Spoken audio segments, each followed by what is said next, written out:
Vamos a ver.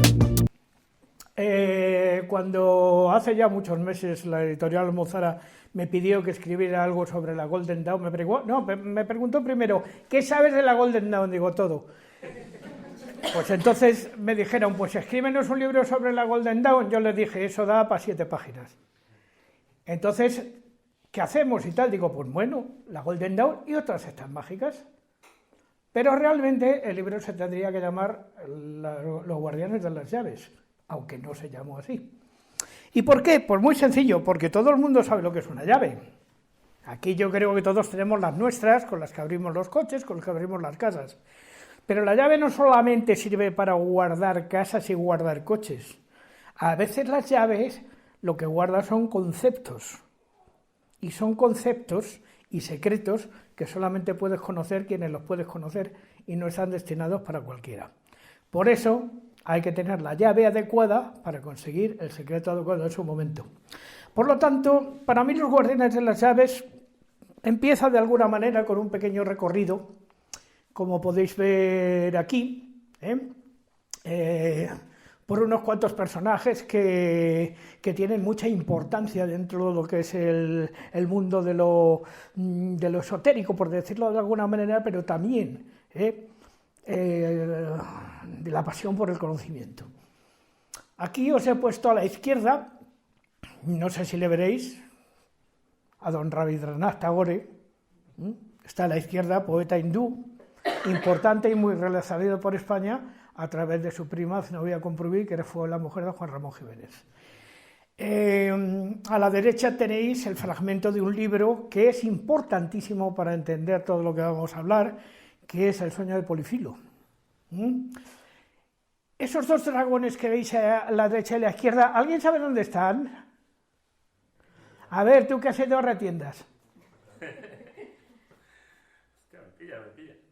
Son los que protegen el pantano del Vado. Qué buena. ¿A que nunca te habías fijado? Bueno.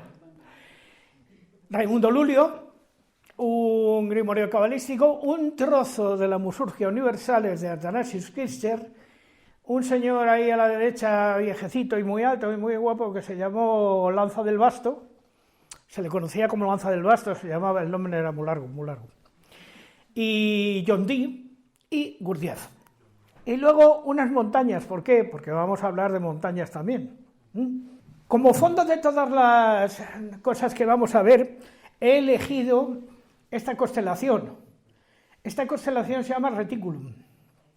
No sé si habéis oído que había un hombre muy peculiar que decía, las naves que vienen de Raticulín, y tal. Bueno, pues se refería a Reticulum. Él había oído algo, pero no sabía por dónde. Y tal, bueno, pues eso es efectivamente el reticulum, de alguna manera. Y me voy a ir muy lejos, muy lejos, muy lejos. Me voy a 35.000 años. Me voy a ir a uno de los petroglifos de la Cueva de los Casares, que últimamente, estudiada por Ricardo Balbín, se ha descubierto que quienes hicieron los petroglifos de la Cueva de los Casares no fueron sapiens, fueron neandertales.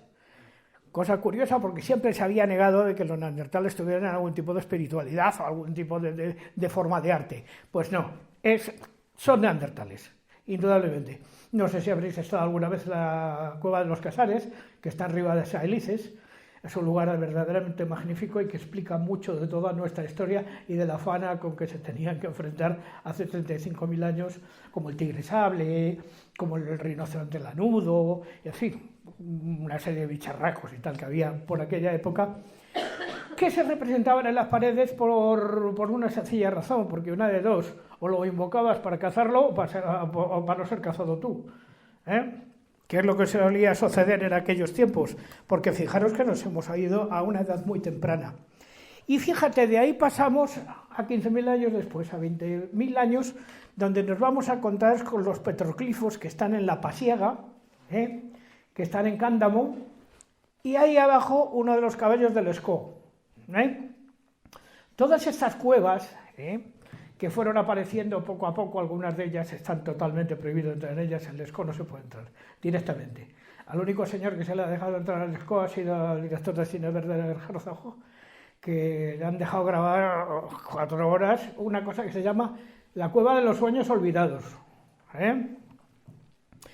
Pues todos estos símbolos que grabaron en las cuevas con sus manos, con diferentes tintes y cosas y que se han conservado en el tiempo, al principio no se sabía lo que significaban, pero es que tampoco lo sabemos ahora, no tenemos ni la menor idea. Pero sí que es verdad que estudiados por Henry Braille establecieron por primera vez el concepto de que alguien o algo les había explicado que tenían que hacerlo.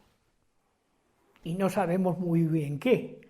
Y además no voy a usar la palabra Dios, pero está claro que alguien susurró en aquellos tiempos ya a aquellos hombres que tenían que actuar de esta manera y de crear los primeros símbolos. Fijaros, por ejemplo, el siguiente. Ya nos vamos ahí a 10.000 años, Nos vamos nada más ni nada menos que a Tassili-N'Ajjer, en Argelia. En Tassili-N'Ajjer, en Argelia, pues hay una serie de pinturas, son muchísimas, solo he traído unos pequeños fragmentos, el gran dios marciano, el brujo, en fin, varios brujos, un nadador, en fin. Tassili-N'Ajjer representa el momento en que el hombre dejó de ser cazador o presa posible para convertirse en agricultor, recolector. Este es el momento. Esto está actualmente en el desierto del Sahara, pero es que entonces el desierto del Sahara era un lugar verde, lleno de hierba, donde se vivía absolutamente de otra manera, que posteriormente pues se perdió, por decirlo de alguna manera, pero sí que nos han quedado las pinturas.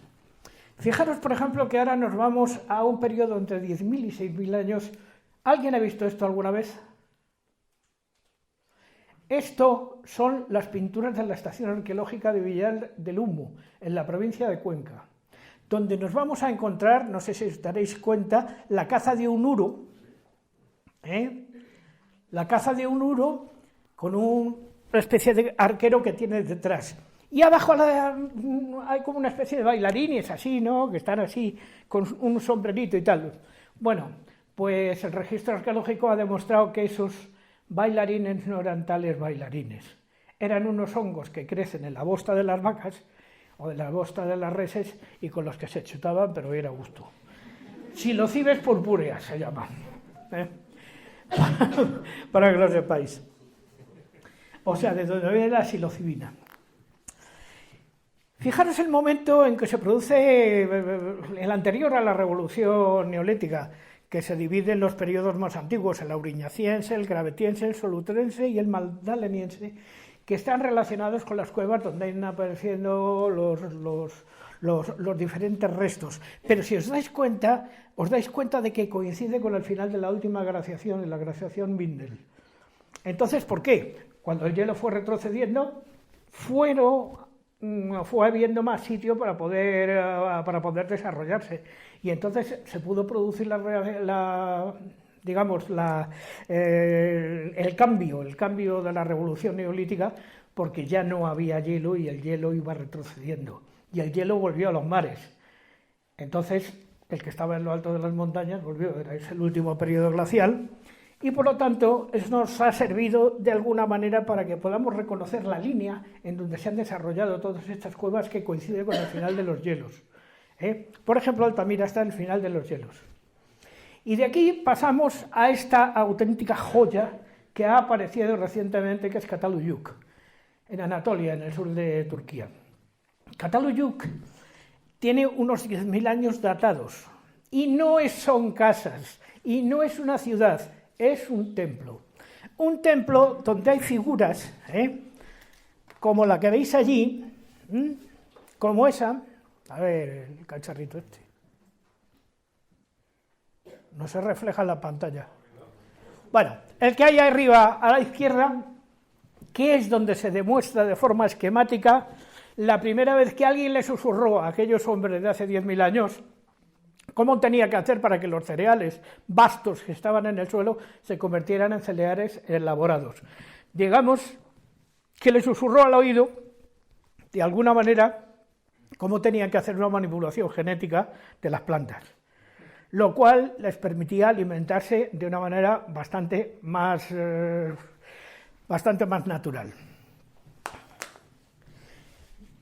Después de Cataluyuk, ¿veis? Vamos cronológicamente de Göbekli Tepe, vamos a Cataluyuk en Turquía, una ciudad de unos 7.000 años aproximadamente que está en Turquía, por supuesto ya completamente abandonada, y que además se ha conservado muy bien porque fue incendiada.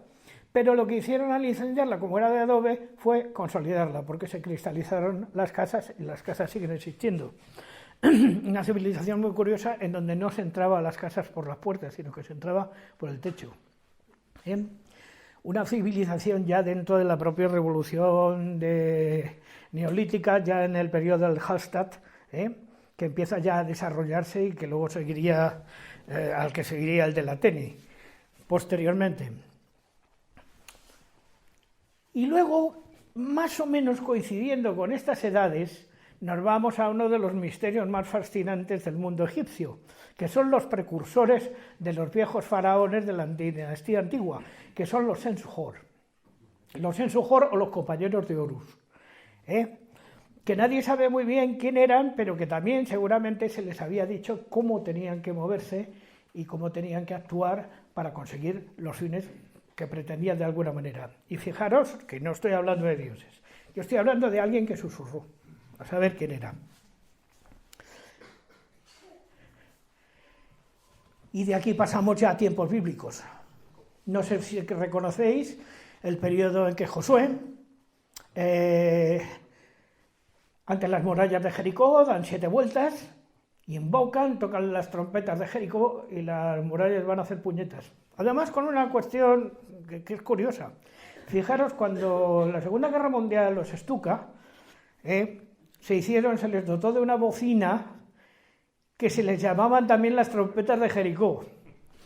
¿Ves? Hay un resto de una de esas bocinas, el aspa que la movía y tal, porque cuando hacía el Stuka era un bombardero en picado y hacía... Bueno, y aquello era el de Masí. O sea que... Y eso fue ya el nombre, ya sí tenemos el nombre de un personaje que sí ya conocemos, que es Yahvé. Ahí le he puesto en el centro para que lo veáis.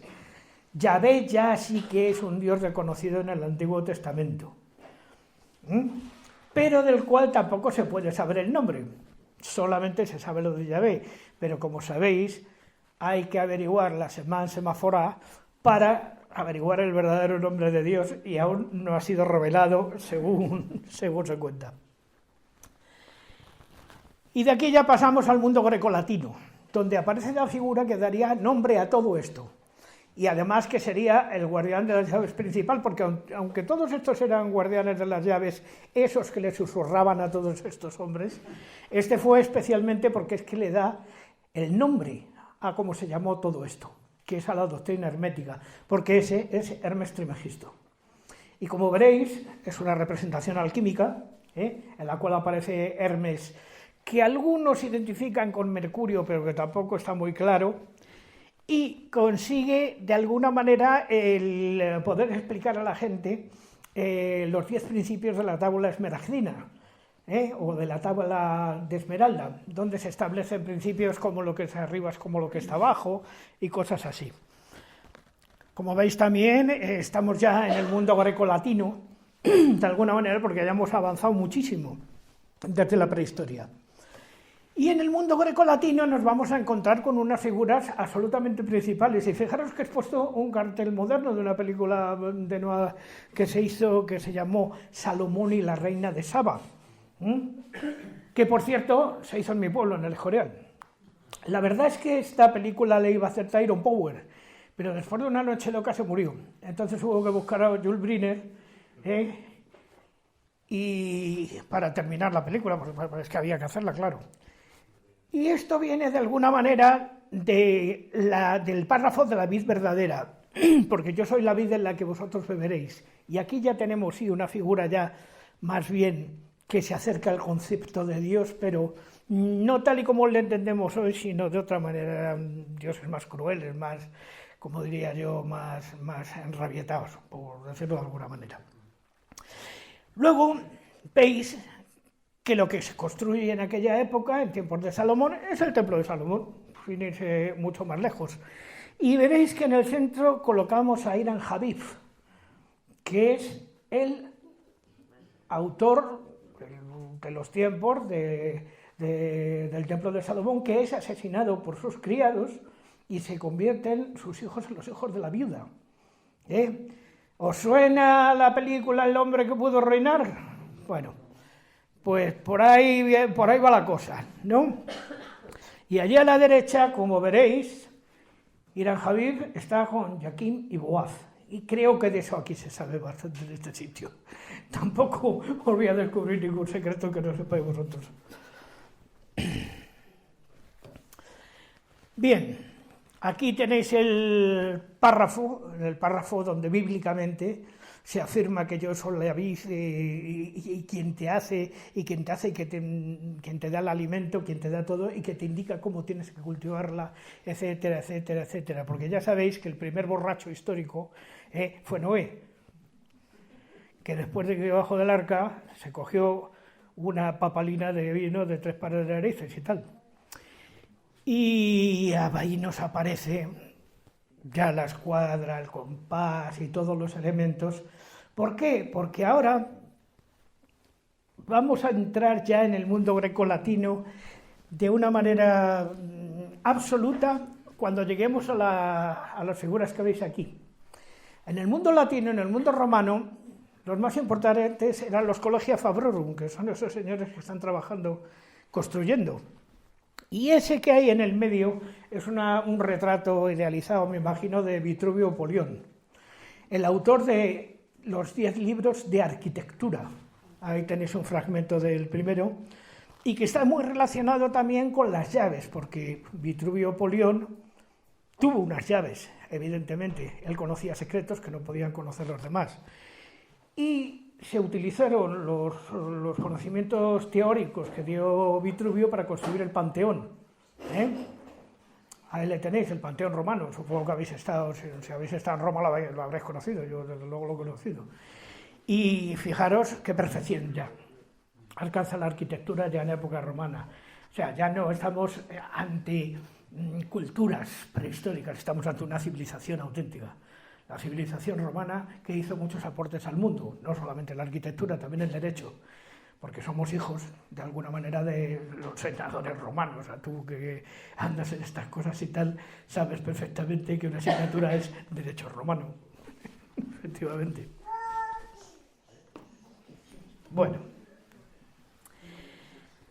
y ahora nos vamos a este sitio fundamental, porque vamos a entrar en los misterios eleusinos. Nos vamos hasta Eleusis, donde se construye, dedicado a Perséfone y a Demeter, un templo que se llama el Electerion, donde los adeptos tienen que hacer una serie de ceremonias rituales para acercarse al conocimiento perfecto, para adquirir las llaves, de alguna manera, del eslabón de esta cadena infinita. Porque,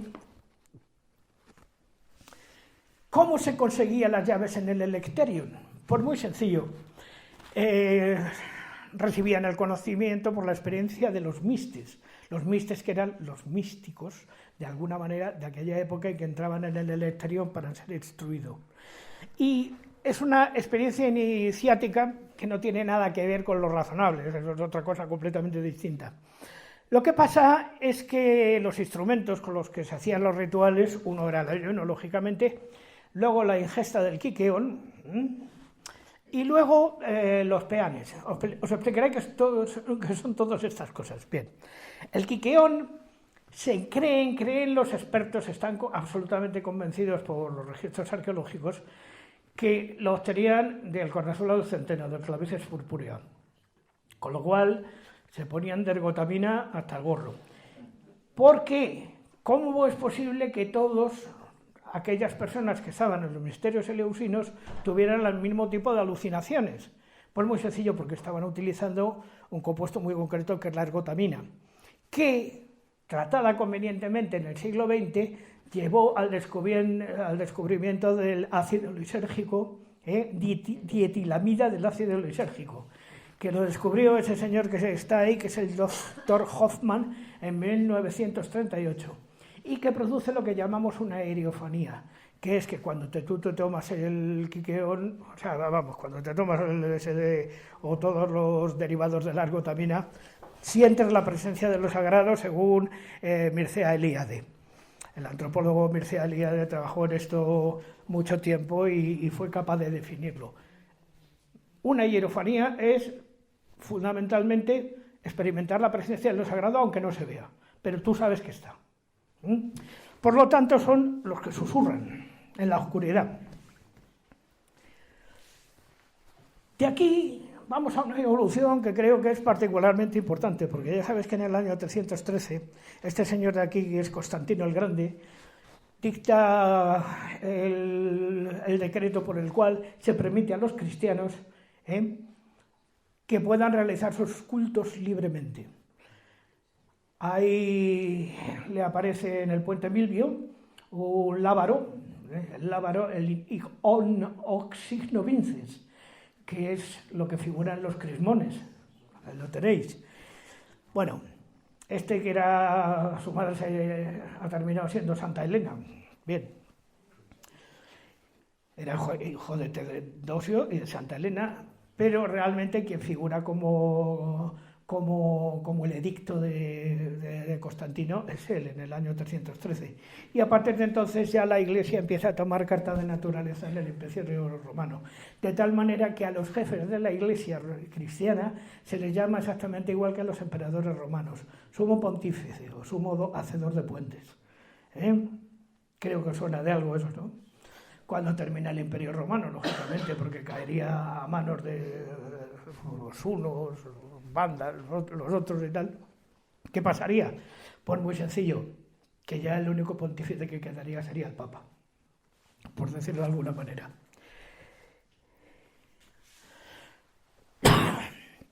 Perdón. Y simultáneamente con todo esto estaban sucediendo otras cosas, porque todavía había una parte del mundo, digamos, pagano. A mí personalmente no me gusta llamarlo pagano, porque pagano realmente lo que significa es bárbaro. Pero anterior a esto existían lugares como, por ejemplo, el último Serapeum que hubo en Alejandría, que estaba dirigido por Hipatia, hija de Teón, una señora que sabía mucho de matemáticas y esas cosas, y que terminó muy mal, porque al final no se entendió con un tal Orestes y la despellejaron viva. Pero que en el famoso Propíleos de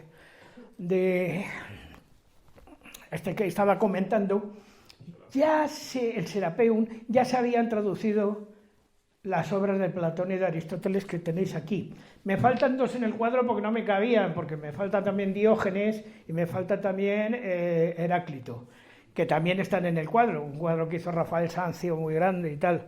Pero bueno, no se ven en el cuadro, pero están ahí a los pies de estos dos señores, que son a la izquierda Platón y a la derecha Aristóteles. Y la importancia de estos dos filósofos es tremenda, porque a partir de entonces empieza a surgir un movimiento que es el movimiento estoico, y que lleva a muchísimos de los cristianos que viven en el norte de África a formar la Tebaida egipcia. Se van a meter a las cuevas y se ponen allí a meditar. Y tenemos personajes importantes de la época que lo hicieron, por ejemplo, San Antón, por ejemplo, el famoso San Antón, por ejemplo, Pedro del Desierto, Santa María Egipcíaca, bien, por decir nombres conocidos de los que se metieron ahí en esas cuevas y tal. Además os he expuesto el monasterio de Santa Catalina, donde también se enterraban en vida prácticamente para dedicarse única y exclusivamente a la oración y a la contemplación interior. Eso está debajo del Sinaí, justamente.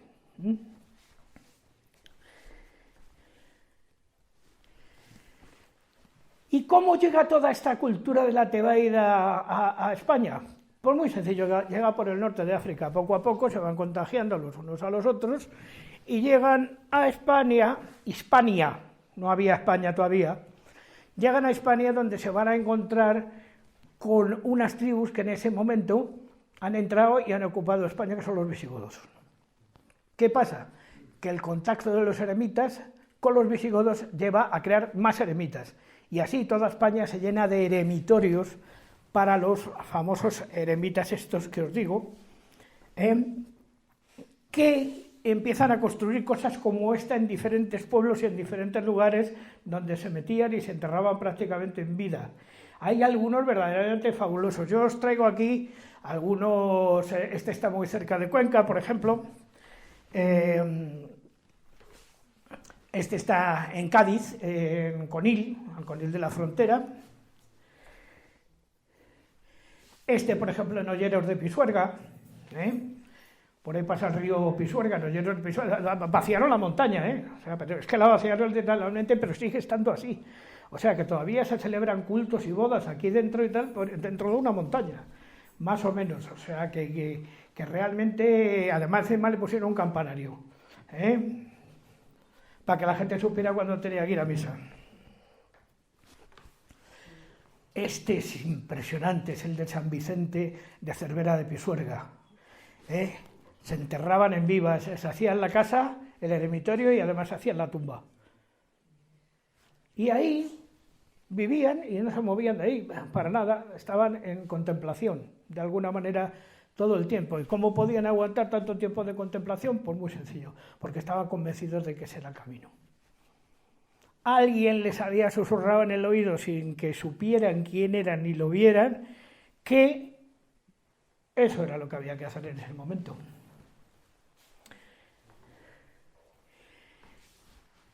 Por ejemplo, una de las grandes obras que se producen en la época visigoda es la ermita de Santa María de Melqui, que está situada en la provincia de Toledo, donde se empezó a cantar lo que se llama el canto visigodo o canto mozárabe,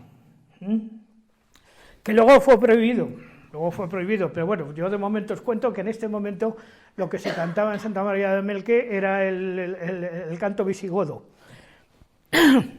Y si queréis una pequeña muestra a capela de lo que es el canto visigodo, pues mira, por ejemplo, una pieza muy conocida de la misa visigoda es esta de Gustate et videte, quam suavis est Dominus, beatus virigis Pessineo,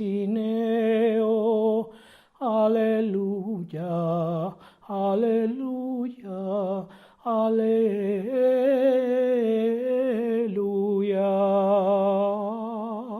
Lo hacía larguísimo.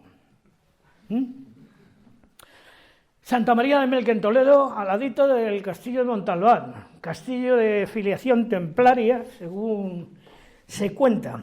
¿Por qué? Porque ahora llegamos ya a una época fundamental para entender un poco la historia de la humanidad. Llegamos a la época de las cruzadas, que es cuando hay que ir a proteger a los peregrinos de Tierra Santa y se empiezan a convocar las cruzadas, a las que se juntan las diferentes órdenes, que ya sabéis que la primera fueron los hospitalarios, ahí tenéis el escudo, fueron la orden del Santo Sepulcro también, la orden de los Teutones y la orden de San Lázaro. Estos son los primeros, de alguna manera, que se van a Tierra Santa, después de que Godofredo de Bouillon la conquistara en el 1198, que ya sabéis que él no quiso ser nombrado rey de Jerusalén, y se lo dejó a su hermano Balduino II, que era el rey leproso. De alguna manera hay una película que se llama El Reino de los Cielos, que refleja esos hechos a su manera, porque luego en El Reino de los Cielos aparece el Castillo de Loarre, que no está en Palestina, o sea, no tiene nada que ver. Y en España, que tenemos nuestra cruzada particular, y aquí quiero insistir en una cosa, a ver si dejamos de hablar de los árabes. No fueron los árabes los que invadieron la península, no fueron los árabes, fueron cabileños y visigodos traidores de Bitiza, ¿de acuerdo? Esos son los primeros que vienen. Sí que fueron seguidores de los moros, eso sí, que luego los moros les dieron para el pelo. Y ahí se forma lo que es la conquista, de alguna manera, de la península ibérica, de la Hispania, de ese momento, hasta llegar prácticamente a la línea del Duero. de donde no pudieron pasar, porque ya sabéis que había allí un visigodo que se llamaba Pelayo, que no les dejó, simplemente. Y con la ayuda de la Virgen de Covadonga, dijo que de aquí no pasáis. Terrenos muy abruptos y tal. Pero a ella sí ya venían algunos árabes. ¿Pero qué es lo que pasa? Esos árabes estuvieron aquí mucho tiempo y entonces se fueron mezclando, a veces con cristianas, a veces con otras mozas, y tuvieron hijos que ya eran españoles. ¿De acuerdo? ¿Por qué? Porque el principal califato que se montó en España fue el califato omeya de Córdoba. Y evidentemente los que habían nacido en Córdoba eran cordobeses, no eran de Damasco, ¿no? Ni venían de Arabia Saudita, no, ni mucho menos. Eran cordobeses, pero de religión musulmana. Y es cuando empieza lo que queremos conocer como Reconquista, que parece que es como una obra de frontera que en un momento dado se hace rápido. No, se tardó años, y hubo muchas leyendas, como que aparecía el caballo de Santiago y Santiago Matamoros y tal, pero que ya no eran moros, muchos de ellos habían nacido en el califato omeya dirigido por Abderramán I, luego Abderramán II, luego Abderramán III, luego Alhaggín. Y no todos los visigodos tuvieron problemas con los omeyas, porque, por ejemplo, en la parte de Murcia quedó el condado de Teodemero de Aurariola, o la Cora de Tuzmil, con el permiso de Abderramán III. Y ahí siguieron los visigodos, pues haciendo sus ritos y haciendo sus cosas de alguna manera, hasta que ya se cansaron y los echaron directamente. Y las órdenes en España que se formaron alrededor de esta cruzada del sur, que le llamaba Juan Antonio Cebrián, son las que veis ahí, por ejemplo, la Orden de la Jarra, nacida en Nájera, en tiempos del rey Sancho. Allí tenéis la Orden de Calatrava, tenéis la Orden de Santiago, tenéis también la Orden Potenciada, la Orden de los Templarios, fundamentalmente, o sea, la de la izquierda, la Orden de los Templarios, porque los templarios fueron muchos a Tierra Santa desde Francia, pero también hubo templarios en España que dependían de la encomienda de Monzón. Y estos eran los que tomaron algunos puntos dentro del famoso Camino de Santiago, porque de repente, ¡fas!, de milagroso, aparece el apóstol Santiago en España. Y resulta que se da como bueno que eran los restos del apóstol Santiago, fuera o no. Da igual, no sabemos el que está enterrado allí, ni siquiera es un ser humano. Pero lo que sí que es cierto es que crean un camino de peregrinación, el camino francés, que ya sabéis que se ha mantenido a lo largo del tiempo, en un momento en el que hacía falta que las gentes cristianas tomaran la línea del Duero, que coincide prácticamente con el camino de Santiago, con el camino francés, que ya sabéis que en España tiene dos arranques, uno en Canfranc, y el otro lo tiene en Saint-Jean-de-Pied-de-Port, en el caserío d'Ancharinea. Quien haya estado por allí, cerca de Zugarramurdi, sabe perfectamente que ahí empiezan los caminos de Santiago, que llevan hasta Santiago de Compostela, que, por cierto, los maestros que saben que tienen las llaves del conocimiento no terminan nunca en Santiago de Compostela, siempre van a Fisterra, pasando por Santa María Blanca en Noia, pueblo de tradición noética, por cierto. El escudo de Noia es el Arca de Noé, que también hay que, tener mucha imaginación, pero tiene esa tradición noética, Noia. La aparición del Camino de Santiago significó fundamentalmente pues, que esto se llenó de cristianos prácticamente todo el camino y que eran protegidos por todas estas tropas que luchaban en contra de los musulmanes y los fueron empujando poquito a poquito hacia abajo hasta que cae el califato omeya por las disensiones internas y entonces empiezan la época de los reinos de taifas donde cada uno va por libre. Hasta que, como ya sabéis, con el tiempo, el único bastión que les queda a lo largo del tiempo es el reino nazirí de Granada en la época de los Reyes Católicos, que es tomado por don Gonzalo Fernández de Córdoba, el gran capitán. Supongo que todo el mundo, ese es un dato que lo conoce. De todas maneras, no se echó a todos los musulmanes en ese momento, porque quedaron los moriscos en las Alpujarras, de la mano de un señor que se llamaba Fernando Valor, de nombre Aben Humeya. se hacía llamar a Benumella y tal, y no se les expulsó a los moriscos hasta la época del duque de Lerma, en el año 1619, cuando se les embarcó para Túnez. Pero, de repente, cuando el duque de Lerma los echó para Túnez, se dio cuenta que se quedaba sin mano de obra y tuvo que volver a llamarlos. O sea, que es que claro, aquí se han hecho muchas tonterías. Además, el duque de Lerma, no sé si sabéis que ha sido el tío más golfo que ha habido en España. Un señor que compró tierras en Valladolid, hizo cambiar la corte a un pobre desgraciado que era el Felipe III, luego la volvió otra vez a Madrid después de haber comprado las tierras, un canalla, pero un golfo, y eso le costó la vida al chivo expiatorio, porque el mejor hombre, amigo del hombre, es el chivo expiatorio. Y le tocó a don Rodrigo Calderón. ¿Lo recordáis, no? Que le ahorcaron públicamente. Y llegamos a la época importante dentro de la época medieval, cuando ya los reinos hispanos están divididos por la mitad, que es la época de Alfonso X el Sabio. Alfonso X el Sabio, hijo de Fernando III el Santo, es uno de los hombres más cultos que ha habido en las monarquías españolas durante muchísimo tiempo. Crea la Escuela de Traductores de Toledo y manda recompilar a sus deudos, de alguna manera él hace el prólogo, pero manda recopilar a sus deudos un libro importantísimo que está en el Escorial y que se llama Cántigas en loor de Santa María la Virgen. 237 cántigas que se han conservado en galaico portugués, porque el español no empezaría hasta la época de Gonzalo de Berceo. Sería en Suso y en Yuso donde nacería el español, en las grosias amilialenses y silenses. Pero hasta aquí era el galaico portugués. De hecho, si nosotros ahora cogemos una de las cantatas en loor de Santa María la Virgen, nos encontraremos que no están en castellano, evidentemente. Por ejemplo, Santa María estrelado día, se nos vía que estado ni porfía, caber los velos cerrados, pues yo soy perdonados, y muy bien no seré olvidados, y saber y son muy cuitados. Santa María estrelado día, dándonos vía, pero ni porfía. Cantante número 100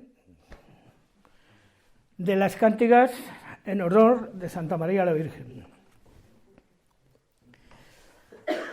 Y en esta época simultáneamente empieza a suceder otro fenómeno en España, y es que llega la mística sufí a los reinos de taifas. Ahí arriba, a la izquierda, una representación muy idealizada, me imagino, de un murciano importante que es Ibn Arabi.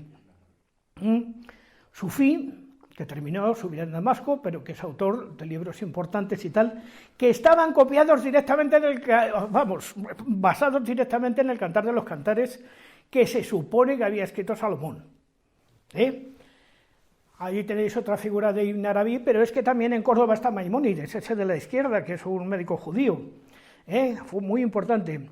Y luego el jefe de los sufíes, que estaba en Kora, en Turquía, que es Rumi, donde dirigía el grupo de los derviches giróvagos.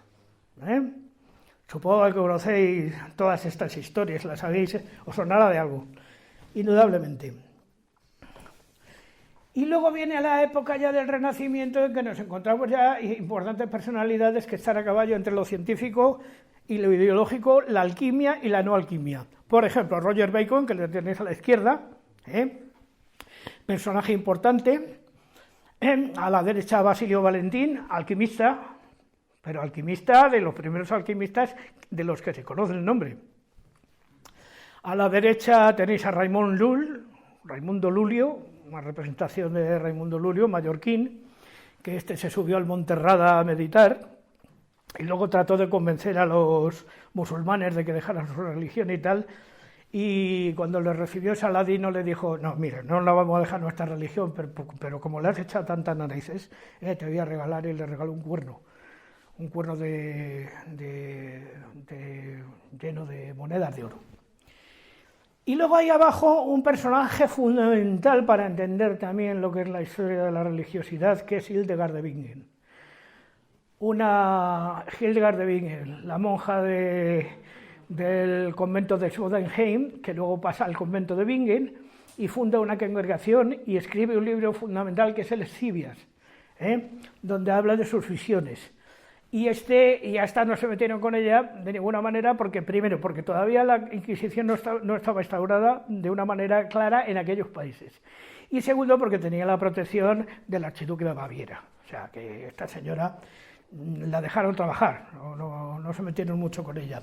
Santa Hildegarda de Bingen, hoy día doctora de la Iglesia, por cierto. Y mientras tanto en España... mientras tanto, ¿qué estaba sucediendo en el mundo? Pues mira, en Venecia, Francesco Colonna publica este libro que es importantísimo para entender lo que son los guardianes de las llaves, que es El sueño de Polifilo, la hipnoerotomaquia Polifili. Se supone que Polifilo va detrás de su amada Polia a través de unos jardines simbólicos que tienen todo tipo de representaciones. Por ejemplo, yo he elegido dos. Una, la que pasa por debajo de un arco de flores, y la otra, la que es el dios de los huertos, que es Príapo, acompañado de todas las mujeres que están amamantándose de la leche de una burra. Un poco enloquecido, pero es verdad que este libro, que tiene muchísimas páginas, contiene muchísimos de los secretos que luego llevarían a algo fundamental, y es a la creación de jardines al modo de la hipnoerotomaquia Polifili. A partir de entonces podemos hablar de jardines simbólicos o jardines alquímicos que se construyen de alguna manera siguiendo un rito que hay que cumplir para poder entender todas las llaves que te vas encontrando dentro del jardín. Léase, por ejemplo, Versalles, que ya sabéis, que lo hizo Luis XIV. El Rey Sol. Y luego aparecen personajes muy importantes, como por ejemplo Cornelio Agripa, que fue el mago personal de Carlos V. Ahí veis a Carlos V en la batalla de Mühlberg, pintado por Tiziano, y ahí tenéis de alguna manera el libro que le regaló, que es el Inquiridion Leonis Pape, que se supone que había pertenecido a Carlomagno, y se lo regala a Carlos V. Carlos V, pintado por Tiziano, veis que lleva una lanza, ¿no? Es la lanza de Longinos. Es la lanza de Longinos, aunque parezca mentira, es la lanza de Longinos. ¿Y a ¿quién le sigue? Pues el de después, que fue don Felipe II de Augsburgo, que le conozco muy bien, vamos, le doy la mano de vez en cuando me lo encuentro por ahí. Y en época de Felipe II es cuando se produce el fenómeno de la mística en España, con personajes tan importantes como Erasmo. Bueno, Erasmo de Rotterdam no estaba en España, pero sí pertenecía a los reinos españoles. Erasmo es un personaje fundamental para entender de alguna manera la formación de Felipe II. Juan de Yepes, o Fray Juan de Santo Matías, que subió a los altares con el nombre de San Juan de la Cruz, autor del Cántico Espiritual, un personaje verdaderamente formidable, de una vida aventurera como pocas, y evidentemente Teresa de Cepeda y Ahumada, más conocida como Santa Teresa, que es también doctora de la Iglesia, como ya sabéis hoy día, a pesar de que la metieron en varios procesos inquisitoriales porque pensaban que las visiones que tenía eran producidas por el diablo, pero no se lo pudieron demostrar. Santa Teresa además tenía la protección del rey, o sea, que donde decía el rey que no, pues no. O sea, importantísimo personaje Teresa de Cepeda de Ahumada, porque además los libros de Santa Teresa son importantes, las moradas, el camino interior, en fin, una verdadera joyita, vamos, el camino de perfección. Escribió mucho. Y autora de una frase que ha llegado a la historia, que es que Dios también está entre los pucheros.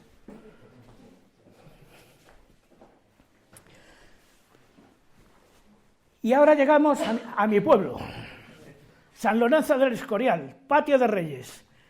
obra que se manda primero a este señor que hay abajo a la izquierda, que es Juan Bautista de Toledo, que este muere a los 7 años de empezar la obra del Escorial, y por supuesto hay que cambiar totalmente los planes, porque resulta que los que vienen después no se sabía, se había pedido consejo a Pachotto, se había pedido consejo a otros arquitectos importantes de la época y tal, y al final se le pasa el testigo a Juan de Herrera de Bobellán, en Valdáliga, en la zona de Roig, de donde vienen prácticamente todos los canteros que trabajarían en el monasterio del Escorial. Y ya es Juan de Herrera quien hace los planos finales de cómo quedaría el monasterio, porque un día Fray Antonio de Villacastín, obrero mayor, se le acerca y le dice Majestad, al rey, dice: Majestad, a vuestro propósito no vale una planta, hay que hacerle 2. Y entonces por eso el Escorial tiene 2 plantas en vez de tener una sola, porque en los planes de Juan Bautista de Toledo solo figuraba una planta. O sea, la forma en que vemos hoy el Escorial es esa. Y ¿qué nos encontramos en el Escorial? Nada más entrar. Vírgenes, santos, no. Allí al fondo veis David, Salomón, Josías, Manasés, Oseas y Amós, los 4 reyes bíblicos relacionados con el templo de Jerusalén. ¿Por qué? Porque en el fondo Felipe II estaba absolutamente convencido de que era el nuevo Salomón, y estaba tan convencido de que era el nuevo Salomón que en Gante hay un cuadro de Gaspar de Herz, en el que veis a Salomón y la reina de Saba, y Salomón tiene la cara de Felipe II. Y luego un personaje importantísimo en esta historia también es un nigromante español que trabajó para Felipe II y fue su bibliotecario, que es don Benito Arias Montano, de Fregenal de la Sierra, autor de una serie de epígrafes importantes que están casi secretos, casi no se ven porque están en los testeros de las salas capitulares, y donde pone unas palabras que son dificilísimas de traducir, pero que dicen algo así como: el que ofende a esta piedra ofende a Dios. Más o menos. Y ese cuadro de la derecha que está en la biblioteca, donde se ve a Salomón y a la reina de Saba, ahí abajo del mantel hay unas letritas, no sé si las veis, que están en hebreo, en una época en que todo lo hebreo estaba prohibido en España. ¿Por qué? Porque según un señor que se llama Andrés Velázquez Mariscal, ahí está la llave de dónde se encontraron, o sea, de dónde se escondieron los libros prohibidos que quiso el rey que se salvaran, y posiblemente se llevaron a la Fuente Grande de Ocaña, que también es de Juan de Herrera. O sea, que quiero decir que es que nuestra historia ha sido muy, muy compleja en ese tipo de conspiraciones. Mientras tanto, en Inglaterra aparecieron 2 señores importantísimos. Este de la izquierda es John Dee, que firmaba como 007.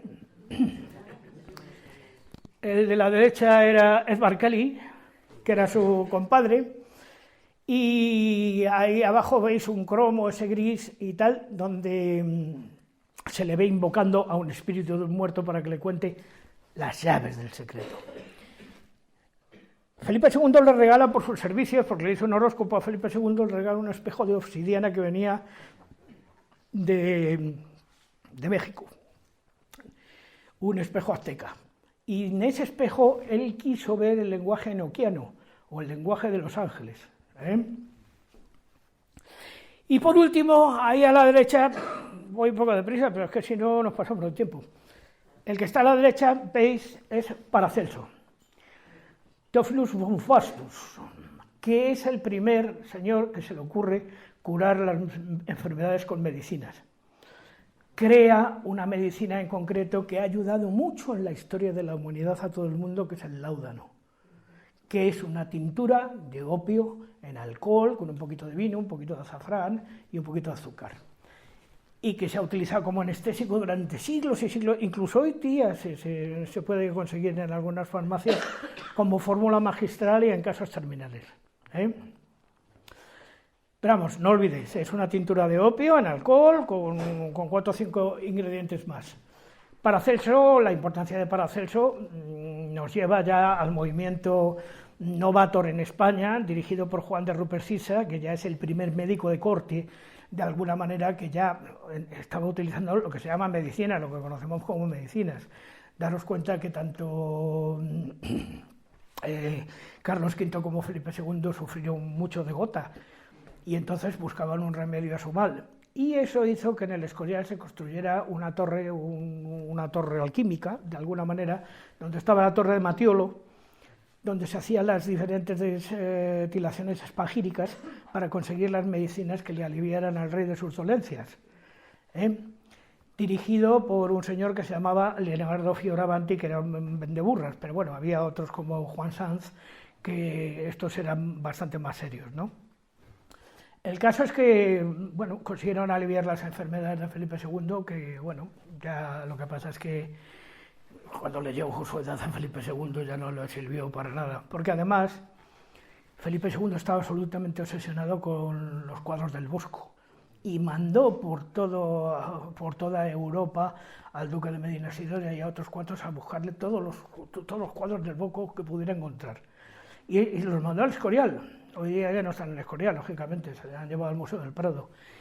Pero los cuadros del Bosco fueron mandados a comprar por Felipe II, porque aquello le obsesionaba mucho, sobre todo el Jardín de las Delicias. Él se ponía delante del Jardín de las Delicias y veía todos sus sueños, todos sus demonios y todas sus cosas. O sea, pues, además tenía incluso el infierno musical, ahí a la derecha, que es una cosa horrible, un lugar de mucho sufrimiento. Eso le obsesionaba mucho al rey. La tabla de los 7 pecados capitales, que también está ahora mismo en el Museo del Prado. Y este señor, que es fundamental para entender también la historia de las supercherías, pero sin embargo ha sido muy influyente en otras cosas. Este señor es Athanasius Kircher, jesuita. Este trató de descubrir cómo era la Tierra por dentro. Entonces hizo ahí un pastiche que por supuesto no es así. Y ni eso tampoco. Pero a la derecha sí que os pongo algo que ha sido muy influyente en la historia, que es la Musurgia Universalis, una de las páginas de la Musurgia Universalis, que es un tratado, de alguna manera, que influyó posteriormente muchísimo, porque es el que establece las relaciones entre las notas y su contenido místico, y que sería el que inspiraría a ese señor que hay ahí a la derecha, que se llama Luis von Beethoven, que además cogió de Federico Schiller, el que tenéis a la derecha, el himno de la alegría que se utiliza en la novena de Ludwig van Beethoven. Ahí tenéis a Bach también influyó mucho en Bach, y sobre todo a Felix Mendelssohn, Bartholdy, que ahí le tenéis también, no, este de música no sabía. Y una página más de la Musurgia Universalis. Y bien, ya llegamos a la Golden Dawn. La Golden Dawn es una orden que procede de los Rosacruces y que es fundada por William Westcott y el gran imperato MacGregor Matters, que es ese que tenéis ahí a la derecha, basadas en las ideas de un tipo que había en aquella época, un pedagogo de Praga que se llamaba Amos Comenius, que es el que tenéis en el centro. A partir de este se crea la sociedad de la Golden Dawn, a la que van a pertenecer gentes como estas. No pongo todos, solamente pongo a los más importantes. Por ejemplo, la de la izquierda arriba, que luego la veis vestida en traje ceremonial, es Dion Fortune, que es famosa porque creó un detective psíquico que era el detective Tavernier. Allí a la derecha tenéis a Annie Ornimans, o sea, veréis que no eran pobres, porque esta era la hija del T. O sea, este de la izquierda es Arthur Machen, autor del Gran Dios Pan, y el de la derecha es premio Nobel de literatura, que es William Butler Yeats, efectivamente, que recibió el premio Nobel por sus poesías y su recuperación del folclore irlandés, y que pertenecía a la Golden Dawn, y se cree que posiblemente Bram Stoker también, pero no, eso no está claro. Y luego aparece un tipo que intenta entrar en la Golden Dawn, pero lo echan enseguida, que es el gran mago negro, Aleister Crowley. El gran mago negro que aunque era un jeta, pero un jeta de mucho cuidado, que además debía dinero a todo el mundo y tal, ha influido mucho en la música del siglo XX. Hoy os traigo 3 ejemplos nada más. Por ejemplo, ahí tenéis a Jimmy Page, de Led Zeppelin, en la casa Boleskine, que está cerca del lago Ness, que perteneció a Aleister Crowley. Ahí a la izquierda Jim Morrison, en uno de cuyos discos aparece con la estatua de Aleister Crowley. Y si veis el disco de abajo, que es muy conocido, que es el Sgt. Pepper's Lonely Hearts Club Band de Beatles, veis que también está Aleister Crowley, que es el segundo por arriba a la derecha. ¿Por qué influyó tanto en la generación de los hippies? Porque era partidario del amor libre. Entonces, claro, influyó lógicamente en la cultura de los hippies. Es que era absolutamente evidente. Él creó la filosofía telema, que dice: yo hago lo que me da la gana. Y luego, de orden de gente más seria que creían en esos superiores desconocidos de los que venimos hablando y que son los que te entregan las llaves, tenemos ahí a 4 o 5 personajes fundamentales. Empezamos por arriba, que ya sabéis que es Georges Gurdjieff, que él se llamaba a sí mismo simplemente un bailarín, que iba con su espectáculo por el mundo. Un hombre que en su juventud escribió un libro que se llamaba Encuentro con hombres notables, donde cuenta su búsqueda de la verdad a través de las montañas, a ver si encontraba a los superiores desconocidos y tal. Elena Petrovna Blavatsky, creo que es perfectamente reconocible. En el centro, Mario Rosso de Luna, masón, por cierto, que sabéis que era de Cáceres. Esta señora de aquí abajo a la izquierda, que es Alexandra Witnil, que es la única europea que consiguió entrar en el Tíbet y hacerse budista. Y ahí a la derecha un pintor que es famoso por el signo de la libertad, que es Nicolás Roerich. Supongo que esto le sonará a todos un montón, claro, me imagino. Y personajes que han influido mucho en el hipismo y en el retirarse a la India, en la búsqueda de la espiritualidad, pues qué voy a decir, mira, aquí os pongo 4 fundamentales. Ahí tenéis a Gandhi, ahí tenéis al padre Taylor de Chardin, jesuita, ahí tenéis a Martin Luther King, y arriba tenéis a uno con el que yo tuve mucho contacto en su época, que fue el Lanza del Basto, creador de la Comunidad del Arca, que no era una secta, sino todo lo contrario, era la secta de la antiviolencia. Se luchó en contra del uso de la energía nuclear durante muchísimos años, y en sus campamentos a los que yo asistía y tal, bailábamos danzas del mundo. Aquello era verdaderamente extraordinario. Este era un noble italiano que al final murió de un ictus en Ceutí, aquí en España.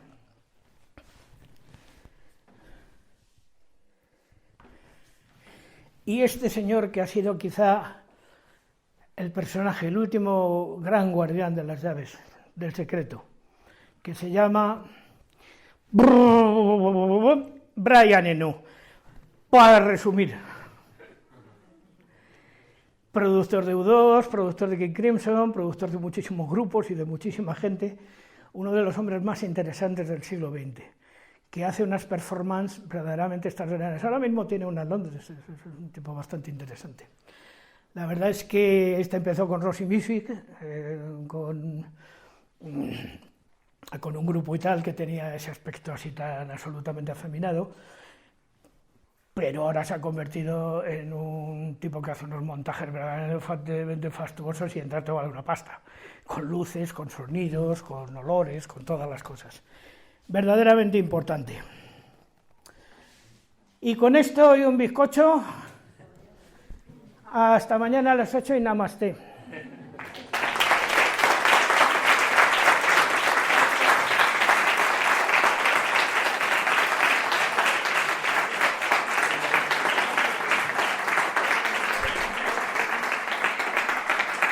Porque hablé con él personalmente. Brian Eno tenía un espectáculo con Robert Fripp de King Crimson que se llamaba No Pussyfooting y que lo vinieron a hacer a España. Entonces fui en el Teatro Monumental.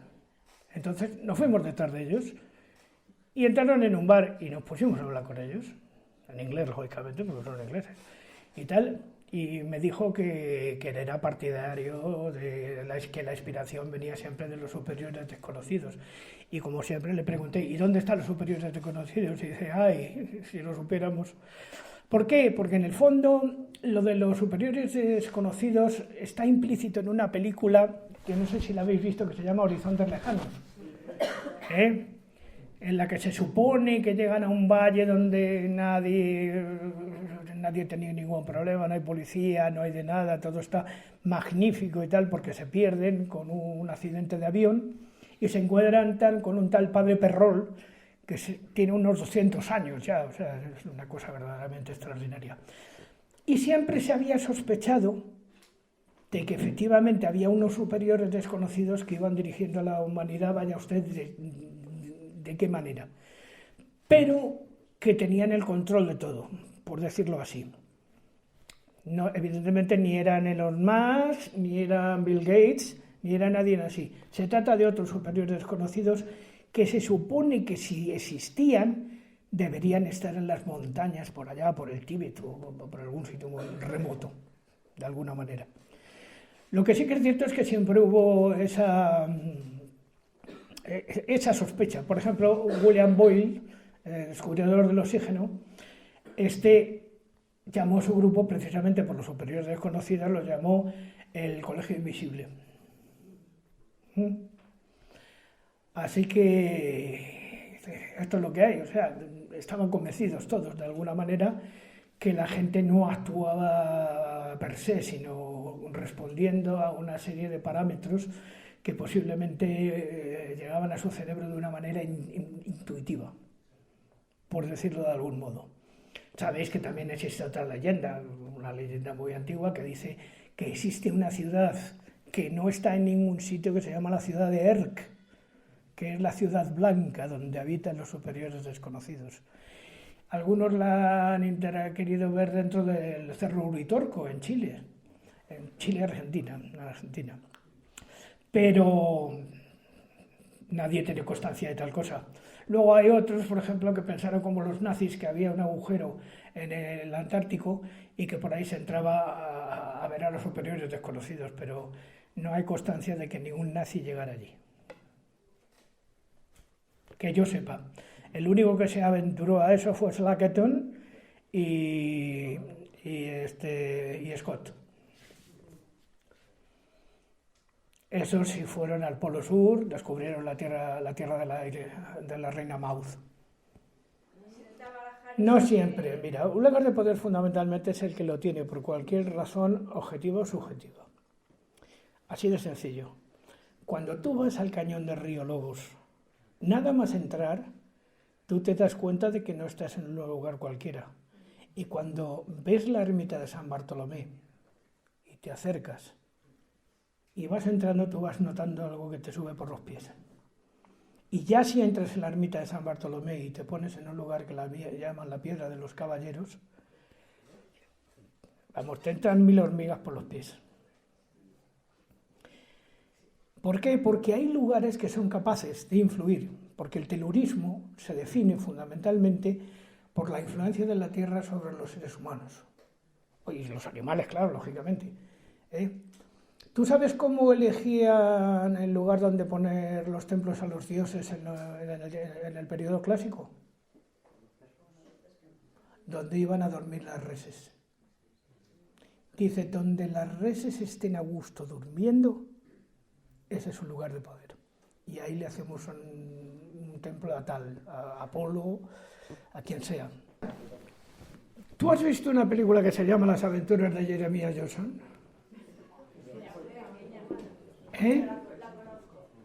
¿La conoces? ¿Sabes que la dirigió Robert Redford? Bien. Hay una escena en Las aventuras de Jeremiah Johnson que le obligan a pasar por un cementerio Crow. Y eso le supone un castigo enorme. ¿Por qué? Porque para los indios Crow y en general para todos los indios americanos existía el concepto del gran espíritu. Pues por ahí viene lo de los superiores desconocidos, el gran espíritu. Y tendría que ver con la metempsicosis.